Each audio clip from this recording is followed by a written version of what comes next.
নমস্কার। আজ 21শে মার্চ 2024 ইংরেজি বৃহস্পতিবার। আজকের সকালের প্রতিবেদনে আমি রাজেশ সাবর আপনাদের স্বাগত জানাই। মুসলিমদের সিএএ নিয়ে আতঙ্কিত হওয়ার প্রয়োজন নেই। ভারতীয় মুসলিমদের সংশোধিত নাগরিকত্ব আইন বা সিএএ নিয়ে অযথা আতঙ্কিত না হতে পরামর্শ দিলেন কেন্দ্রীয় স্বরাষ্ট্রমন্ত্রী অমিত শাহ। তিনি বলেন, সিএএ তাদের নাগরিকত্ব কেড়ে নেবে না, এ নিয়ে উদ্বেগের কোনো কারণ নেই। গতকাল সংবাদ মাধ্যম আয়োজিত এক অনুষ্ঠানে যোগ দিয়ে অমিত শাহ বলেন, বিরোধীরা ইচ্ছে করেই সিএএ নিয়ে ভুল তথ্য ছড়িয়ে দিচ্ছে, ফলে এই আইন নিয়ে দেশে অযথা বিভ্রান্তি তৈরি হচ্ছে, মুসলিমদের মধ্যে আতঙ্ক ছড়িয়ে পড়ছে। অমিত শাহ বলেন, সিএএ আইন পাশ হওয়ার পর থেকেই এ নিয়ে মিথ্যে তথ্য ছড়িয়ে দিচ্ছে বিরোধী শিবির।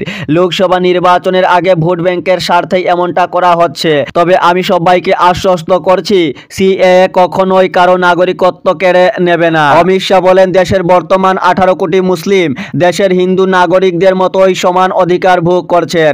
সিএএ নিয়ে বিস্তারিত আলোচনা করে স্বরাষ্ট্রমন্ত্রী আরও বলেন, পাকিস্তান, বাংলাদেশ, আফগানিস্তান থেকে আসা সংখ্যালঘুরা ভারত সরকারের সুযোগ সুবিধা ভোগ করতে পারবেন না, কারণ তাদের কাছে ভারতীয় নাগরিকত্ব নেই। তবে যারা সিএএ এর আওতায় নাগরিকত্ব পাওয়ার যোগ্য, তারা অনুপ্রবেশকারী নন, বরং নির্যাতিত। তাই ওইসব নির্যাতিতকে নাগরিকত্ব প্রদান করা হলে ভারতীয় মুসলিমদের উদ্বিগ্ন হওয়ার কোনো কারণ নেই। এদিন অমিত শাহ স্পষ্ট করে দিয়ে বলেন, সিএএ এর সঙ্গে জাতীয় নাগরিক পঞ্জি বা এনআরসির কোনো সম্পর্ক নেই।